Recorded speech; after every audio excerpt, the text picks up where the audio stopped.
Selamat datang di channel Pemuja Malam. Jangan lupa like, share, and subscribe ya. Terima kasih. Chapter 33. Ketakutan dengan ancaman istrinya.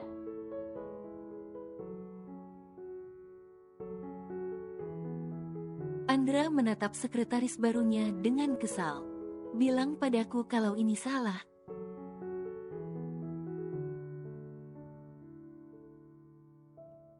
Maaf Pak, sang sekretaris menundukkan kepala. Tapi dokter sudah memastikan kalau hasilnya valid.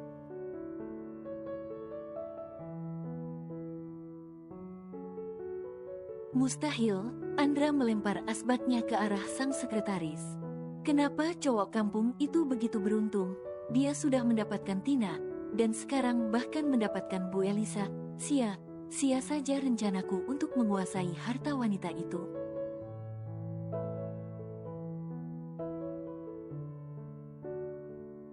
Andra menggigit kuku ibu jarinya, berjalan mondar-mandir dengan gelisah. Nggak, ini nggak boleh terjadi. Cowok kampung itu tidak boleh mendapatkannya. Ini semua adalah hasil usahaku. Beraninya dia, tangan Andra terkepal.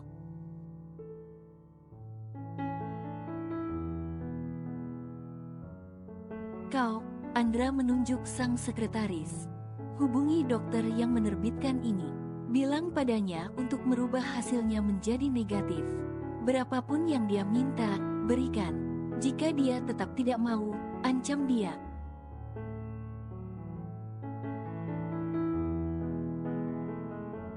Sang sekretaris menganggukkan kepala. Siap, Pak.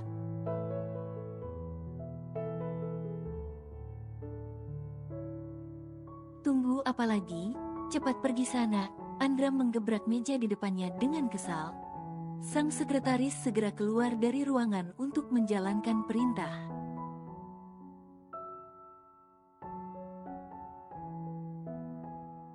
Sialan. Kembali ke kantor Tina, suasana sedikit mereda setelah Yena berhasil mengumpulkan semua gantungan kunci yang telah dibagikan Joe.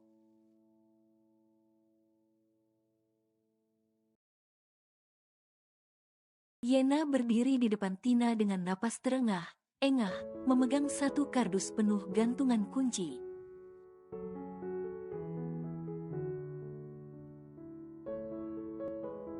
Tugas selesai, Bu, katanya dengan nada lega. Tina memandang kardus itu dengan mata tajam.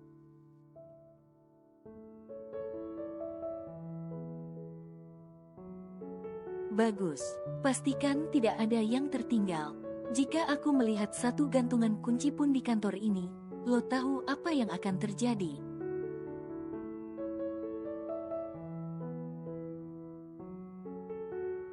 Yena mengangguk cepat. Mengerti, Bu, tidak akan ada satupun yang tersisa.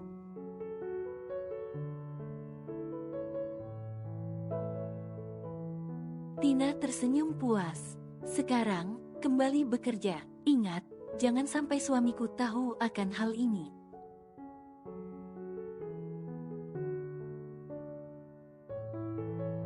Yena mengangguk dan buru keluar dari ruangan, merasa lega bisa lolos dari kemarahan Tina kali ini.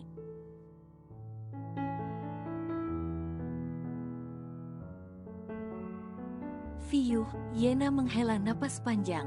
Susah banget deh kerja bareng bos bucin.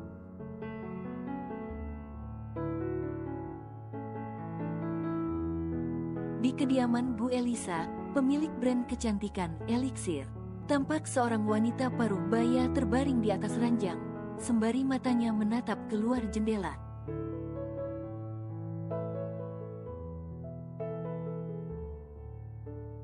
Wajah sang wanita tampak muram, seperti ada beban berat yang sedang mengganggu pikirannya.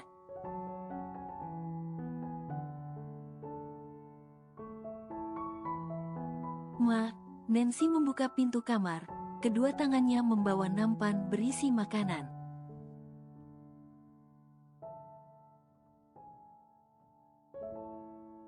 Makan dulu yuk, wanita paruh baya itu, yang adalah Bu Elisa, menggelengkan kepalanya lemah.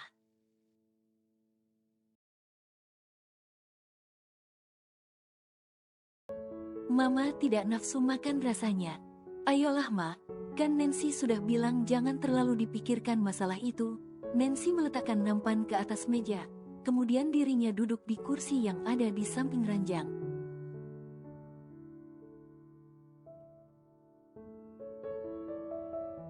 Bagaimanapun penyelidikannya nak, apa sudah diketahui apakah Joe benar anak Mama apa bukan? Bu Elisa memandang putrinya penuh harap.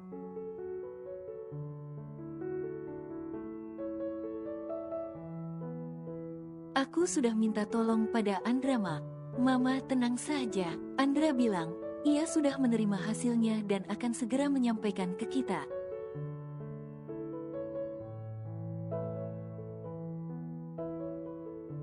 Mendengar itu, Bu Elisa merasa jantungnya berdebar kencang. Sebenarnya ia belum siap menerima kenyataan, tapi di sisi lain merasa penasaran juga.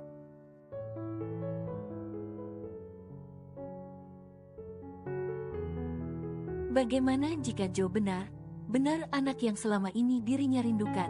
Apa yang harus ia lakukan untuk menebus semua kesalahannya pada anak itu?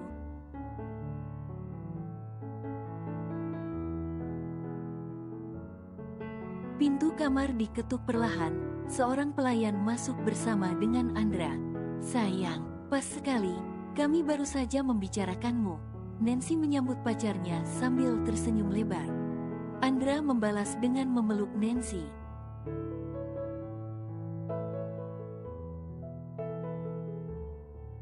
Apa kabar tante? Andra mendekati Bu Elisa dan mencium tangannya.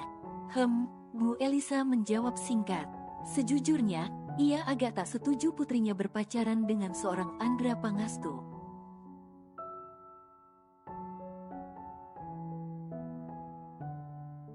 Pasalnya, Bu Elisa sudah dapat melihat watak laki itu yang tamak dan ambisius, seolah siap menghalalkan segala cara untuk mencapai tujuannya.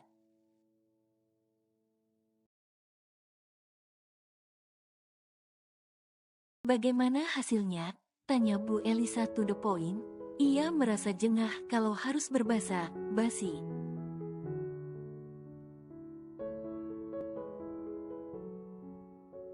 Silahkan tante lihat sendiri.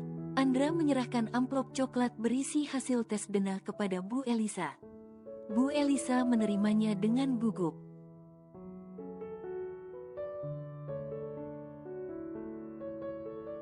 Lama Bu Elisa menatap amplop itu sambil menata jantungnya yang terasa berdebar kencang.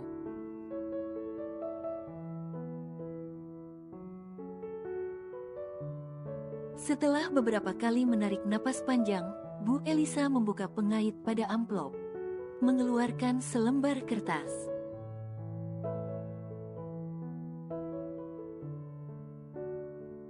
Nancy menelan ludah.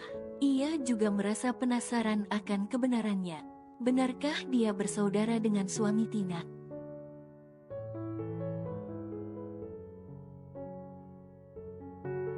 Mata Bu Elisa membaca cepat isi dokumen itu. Sampai di akhir dokumen, tatapannya berubah muram. Kalimat di sana menunjukkan bahwa tiada kecocokan antara Bu Elisa dan Joe.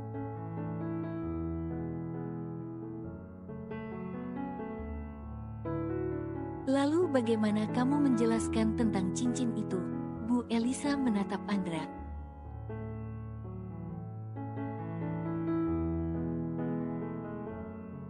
Itu adalah cincin yang aku berikan untuk suamiku di hari pernikahan kami.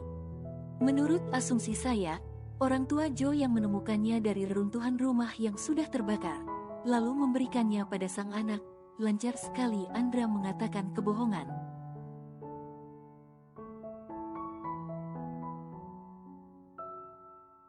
Cincin itu dibuat dengan emas berkualitas tinggi, jadi mungkin saja cincin itu satu-satunya yang tak hangus terbakar api.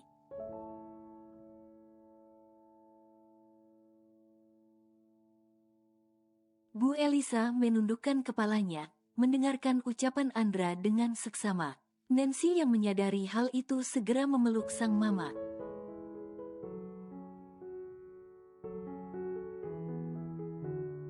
Ikhlaskan saja Ma, itu berarti kakakku memang sudah meninggal. Nancy mencoba menghibur Bu Elisa.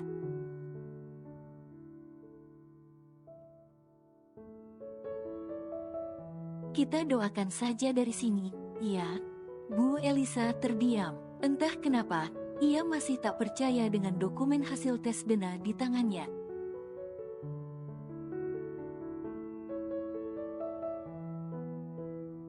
Andra adalah orang yang licik, mustahil dia tak bisa memanipulasi dokumen seperti ini. Batin Bu Elisa.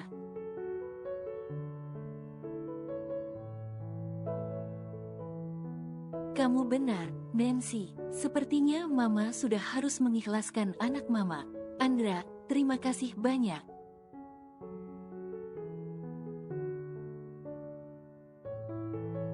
Makan malamlah dulu sebelum pulang.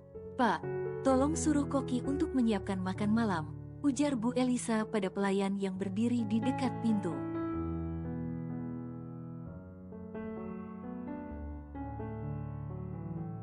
Baik Bu, sang pelayan segera membuka pintu dan mempersilahkan Andra keluar kamar. Nancy ingin menyusul, tapi Bu Elisa menahan lengannya.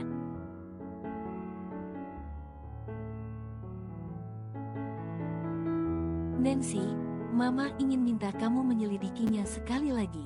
Tapi untuk kali ini, jangan libatkan Andra, Mama mohon.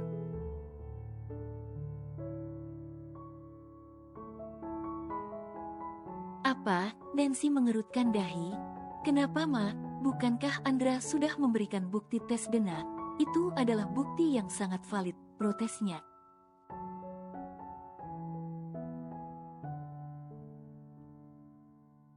Percayalah pada Mama. Mama punya naluri kalau Joe benar anak Mama.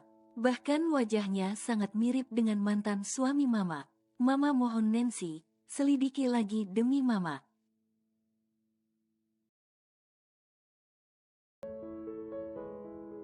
Nancy mendesah. Dia jadi bingung antara mempercayai pacar atau ibu kandungnya sendiri. Tapi, melihat mata sang mama yang berkaca-kaca, Nancy jadi tak tega.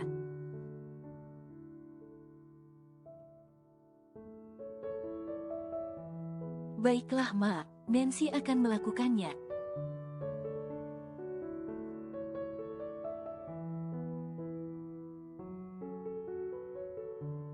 Tina, Yena masuk ke ruangan Tina dengan wajah tegang. Tina yang sedang asyik bermesraan dengan Joe menjadi heran.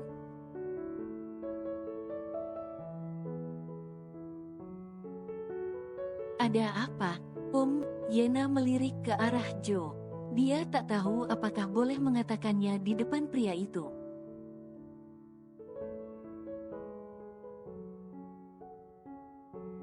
Berbekal pengalaman bekerja sama selama beberapa tahun, Tina langsung mengerti maksud lirikan Yena.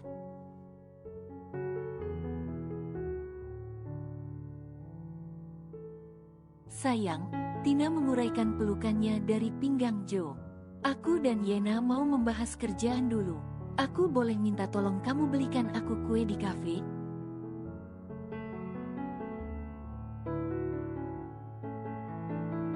Oke sayang, Joe mengecup kening Tina lembut, lalu beranjak dari kursi. Ia menganggukkan kepala terlebih dulu pada Yena yang masih berdiri dengan wajah tegang.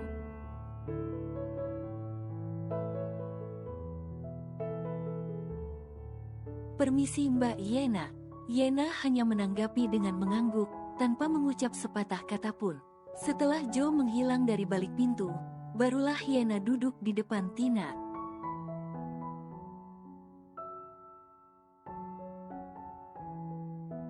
Ada apa? Kenapa wajah lo tegang begitu? Tina merasa penasaran. Apa ada masalah di perusahaan?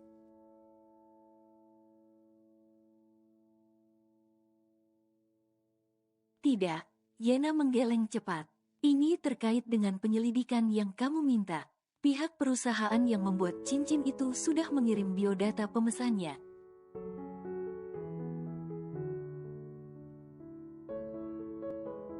Oh ya, mata Tina berbinar. Siapa itu?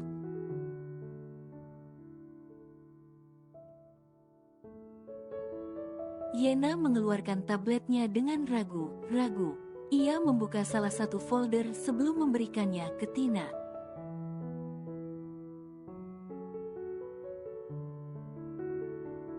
Bacalah sendiri. Tina menerima tablet itu dengan heran.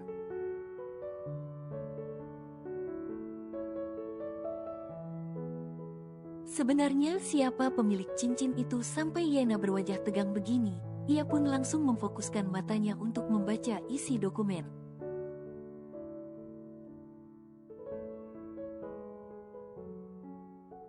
Elisa Suryajaya, mata Tina sempurna terbelalak. Tina menegakkan badan, wajahnya berubah tegang. Ia tak menyangka akan mendengar nama Bu Elisa terkait cincin itu.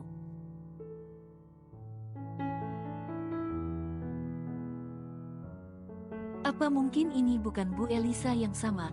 Nama Elisa Suryajaya bukan hanya satu kan? Tina mencoba untuk berpikir positif.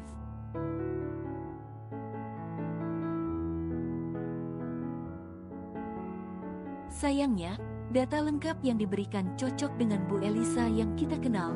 Yena menjawab dengan suara tegas.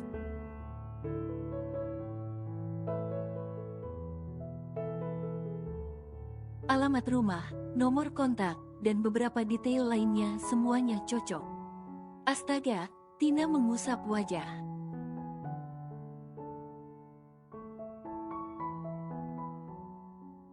Sebenarnya, apa yang terjadi? Kenapa cincin milik Bu Elisa ada di tangan Joe?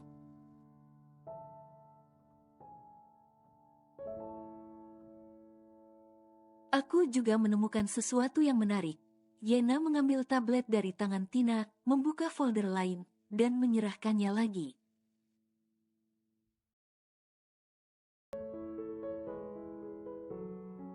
Bu Elisa ternyata pernah menikah dengan mantan supirnya.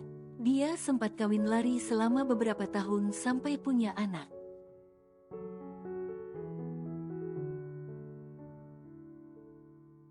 Tapi kabarnya, suami dan anaknya meninggal karena rumahnya terbakar. Mata Tina membulat. Jangan anak itu adalah...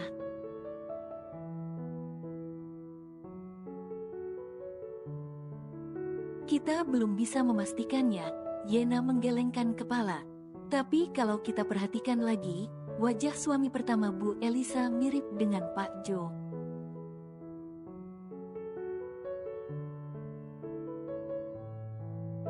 Perkataan Yena membuat Tina kembali menatap layar tablet. Kini ia fokus melihat wajah lelaki yang diduga sebagai suami pertama Bu Elisa.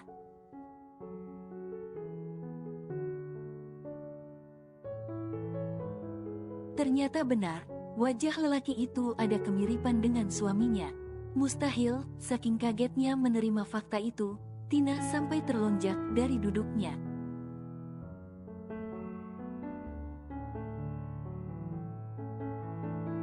Pantas saja, saat di pesta malam itu, kulihat Bu Elisa mendekati Joe. Pasti dia penasaran tentang cincin itu, Tina berpikir keras.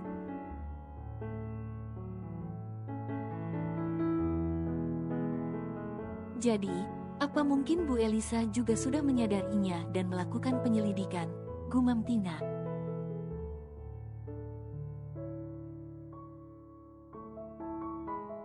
Apa yang harus kita lakukan sekarang? Yena menyadari kekhawatiran bosnya itu.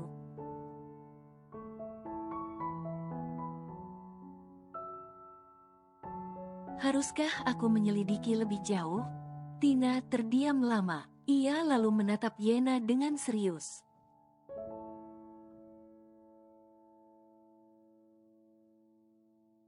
Kita harus ketemu Bu Elisa secepatnya. Sementara istri dan sekretarisnya sedang sibuk, Joe melangkahkan kakinya dengan santai menuju kafe yang ada di gedung lantai bawah.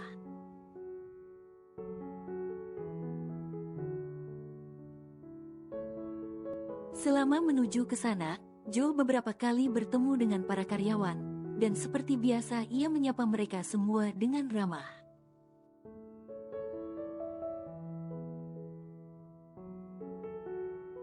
Pagi Pak, pagi Bu.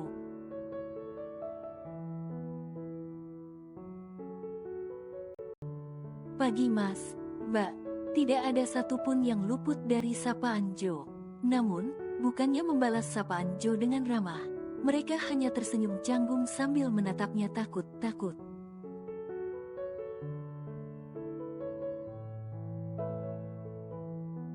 Aneh, kenapa ekspresi mereka jadi kelihatan kaku begitu? Joe bertanya-tanya.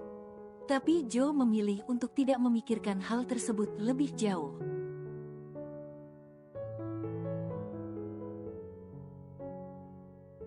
Mungkin mereka lagi capek, ujarnya membuat kesimpulan. Lalu melanjutkan langkahnya menuju kafe.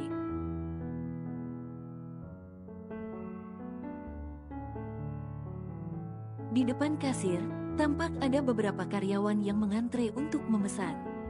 Joe menunggu dengan sabar, lagi pula ia tak terburu-buru.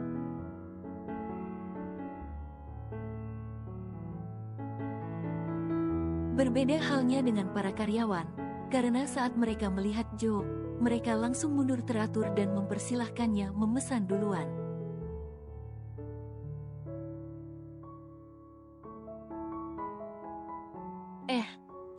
Nggak usah mbak, nggak apa, Joe merasa tak enak hati.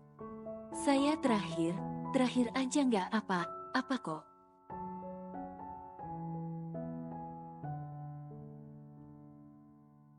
Nggak pak, bapak duluan aja. Para karyawan tetap bersikeras. Pada akhirnya Joe tak bisa menolak dan memesan duluan.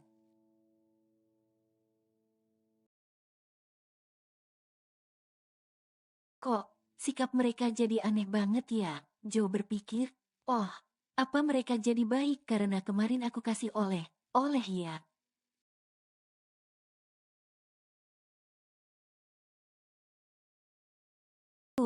Kan, kalau kita baik, orang pasti baik ke kita.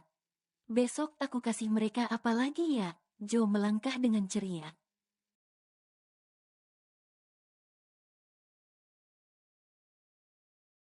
Tanpa ia tahu kalau sebenarnya mereka melakukan itu karena ketakutan dengan ancaman istrinya.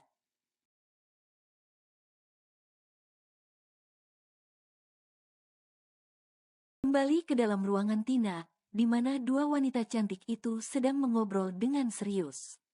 Joe membuka pintu dengan riang gembira, mengalihkan perhatian.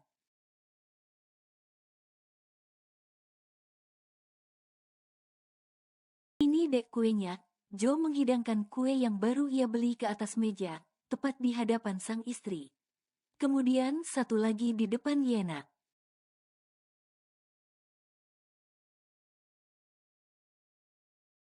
Ini buat Mbak Yena.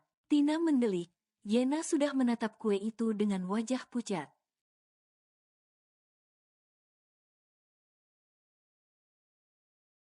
Pak Joe, kenapa Anda membuat saya berada dalam situasi sulit begini? Yena frustasi.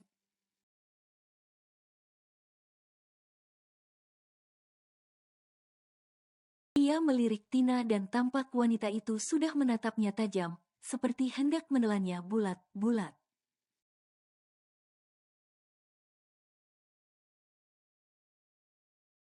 Awas kalau lo terima, begitu kira arti tatapannya.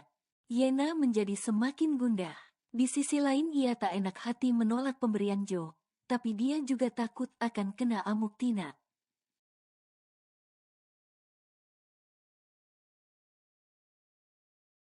Ayo, berpikirlah Yena, paksa Yena pada otaknya. Maaf Pak Joe, Yena akhirnya membuka suara setelah menemukan alasan yang tepat.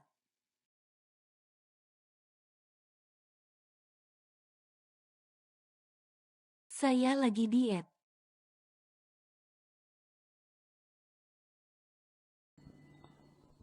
Bersambung.